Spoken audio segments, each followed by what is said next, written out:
നിങ്ങൾ തന്നെ വളരെ നല്ല അഭിപ്രായമാണ് പറയുന്നത്. നമ്മൾ എങ്ങനെയാണ് അഭിപ്രായം രൂപീകരിക്കുന്നത്? ആദ്യം മീഡിയയെ നോക്കും. അപ്പോൾ എങ്ങനെയാണ് പബ്ലിക്കിന്റെ അഭിപ്രായം എന്ന് പറയും. നിങ്ങളെല്ലാ മീഡിയയും, കേരളത്തിലെ എല്ലാ മീഡിയയും നല്ല രീതിയിലുള്ള അഭിപ്രായമാണ് പറഞ്ഞത്.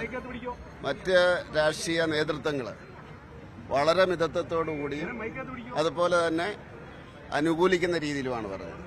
അതായത് അവർ പ്രവർത്തിക്കട്ടെ എന്നുള്ള ആ രീതിയിലാണ് പറഞ്ഞത്. അപ്പോൾ അതുകൊണ്ട് തീർച്ചയായിട്ടും ഇതുവരെയും കേരളത്തിൽ കാണാത്ത രീതിയിൽ എല്ലാവരും പോസിറ്റീവായിട്ടാണ് പറഞ്ഞത്. മറ്റ് സമൂഹത്തിലുള്ളവരും എല്ലാ രംഗത്തുമുള്ളവർ, വിദ്യാഭ്യാസ രംഗത്തുള്ളവർ, ബിസിനസ് രംഗത്തുള്ളവർ, അതുപോലെ തന്നെ പാവപ്പെട്ടവർ, എല്ലാവരും നല്ല രീതിയിലാണ് ശ്രീ രാജീവ് ചന്ദ്രശേഖർജിയുടെ ഈ പ്രസിഡന്റ്ഷിപ്പിനെ പറ്റി പറയുന്നത്, BJPയുടെ പ്രസിഡന്റ് ആയതിനെ പറ്റി പറയുന്നത്. അതുതന്നെയാണ് പൊതുവായിട്ടുള്ള അഭിപ്രായം. അങ്ങനെയാണല്ലോ, ഞങ്ങൾ കൂടുതൽ നേട്ടങ്ങൾ ഉണ്ടായിക്കൊണ്ടിരിക്കുകയാണല്ലോ. അപ്പോൾ ഓരോ ഇലക്ഷൻ കഴിയുമ്പോഴും BJPയുടെ വോട്ട് വിഹിതം വർദ്ധിക്കുന്നു. അതുപോലെ തന്നെ സുരേഷ് ഗോപിയിലൂടെ ലോക്സഭയിലൊരു മെമ്പറുണ്ടാവുന്നു.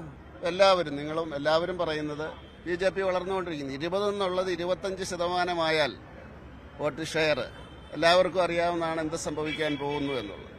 അപ്പോൾ അത് തീർച്ചയായിട്ടും ആ രീതിയിലുള്ള വളർച്ചയാണ് കേരള രാഷ്ട്രീയത്തിൽ ഉണ്ടായിക്കൊണ്ടിരിക്കുന്നത്. അതായത് ഇന്ന് അദ്ദേഹം സ്ഥാനാരോഹിതനാവും. അതിനുശേഷം കൃത്യമായിട്ടുള്ള ഒരു ടൈമിംഗ് വെച്ചുകൊണ്ട് സാധാരണ മുറ പോലെ തന്നെ ഭാരതീയ ജനതാ പാർട്ടിയുടെ സംസ്ഥാന തലത്തിൽ ഭാരവാഹികളുണ്ടാവും. ആ കാര്യങ്ങളെക്കുറിച്ചെല്ലാം തന്നെ അദ്ദേഹം തന്നെയാണ് വിശദീകരിക്കേണ്ടത്. ഞാൻ നേരത്തെ ഇന്നലെ പറഞ്ഞത് ഇതൊരു നൈരന്തര്യമാണ്. അപ്പോൾ ശ്രീമാൻ സുരേന്ദ്രൻ അദ്ദേഹത്തിന്റെ പ്രവർത്തനം കഴിഞ്ഞ് ഒരു ഭാഗത്ത് നിൽക്കുമ്പോൾ നിങ്ങൾ മാധ്യമ പ്രവർത്തകർ കാണാറുണ്ട്, ഒരു സംസ്ഥാന ഭാരവാഹി യോഗം നടക്കുന്ന സമയത്ത് മുൻ സംസ്ഥാന പ്രസിഡന്റുമാരെല്ലാം ആ ചെയറിലിരിക്കും, ഓരോരോ ചെയറുകളിൽ ഇരിക്കാറുണ്ട്. അതിനുശേഷം അപ്പോ എത്തി അപ്പോ മുൻ സംസ്ഥാന അധ്യക്ഷന്മാർ ആ ചെയറിലിരിക്കും. സംസ്ഥാന പ്രസിഡന്റ് അദ്ദേഹത്തിന്റെ പ്രവർത്തനങ്ങളുമായിട്ട് മുന്നോട്ട് പോകും. കോർ ഗ്രൂപ്പ് യോഗങ്ങൾ ഉണ്ടാവും, ജില്ലാ തലത്തിൽ പ്രവർത്തനങ്ങൾ ഉണ്ടാവും. ഇതിന് വ്യത്യസ്തമായിട്ടുള്ള ഒന്നും, അതെന്താ ആ ചോദ്യത്തിന്റെ ഉദ്ദേശമെന്ന് എനിക്ക് മനസ്സിലായില്ല. നാളിതുവരെ ഭാരതീയ ജനതാ പാർട്ടിയുടെ നേതൃത്വത്തിൽ നടന്നുകൊണ്ടിരിക്കുന്ന പ്രവർത്തനങ്ങളുടെ ഒരു തുടർച്ചയാണ് നമ്മൾ കാണാൻ പോകുന്നത്. അതിൽ കൂടുതൽ മേമ്പൊടി ഉണ്ടാകും. കാരണം എന്താണ്, ഒരു കമ്പനിയെ, അതായത് ഒരു കമ്പനി നല്ല രീതിയിൽ പ്രവർത്തിപ്പിച്ച് വിജയിപ്പിക്കാൻ സാധിച്ചിട്ടുള്ള ഒരു ടെക്നോക്രാറ്റ്, അങ്ങനെ ഒരാൾ ഭാരതീയ ജനതാ പാർട്ടിയുടെ അധികാര കേന്ദ്രത്തിലേക്ക് വരുന്ന സമയത്ത് ഒരു ഇരട്ടി മധുരമുണ്ടാകും എന്നാണ് ഞാൻ ഇതിനെക്കുറിച്ച് മനസ്സിലാക്കുന്നത്.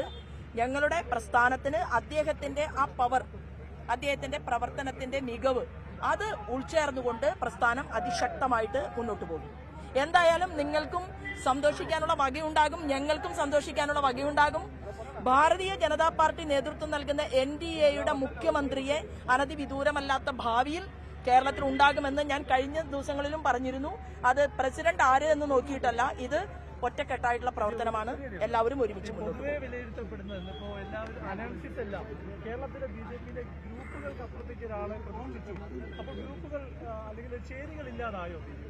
അല്ല, അങ്ങനെ ഭാരതീയ ജനതാ പാർട്ടിക്കകത്ത് ഗ്രൂപ്പ് ഉണ്ട് എന്ന് പറയുന്നതും ഗ്രൂപ്പിന് അതീതമായിട്ട് ഒരാൾ എന്ന് പറയുന്നതും എല്ലാം തന്നെ ആരാണ്? അതെല്ലാം നിങ്ങളുടെ സൗകര്യത്തിനനുസരിച്ച് നിങ്ങൾ കണ്ടെത്തിക്കോളൂ. അതിനെ ഒന്നും ഞാൻ അതിനകത്ത് ഒന്നും പറയാൻ ആഗ്രഹിക്കുന്നില്ല. പക്ഷേ ഞാൻ പറയാൻ ആഗ്രഹിക്കുന്നത്, ഭാരതീയ ജനതാ പാർട്ടി എന്ന് പറയുന്ന ആ ഒരു പ്രസ്ഥാനത്തിന്റെ മികവ് അത് ഈ നാടിന് ആവശ്യമാണ്.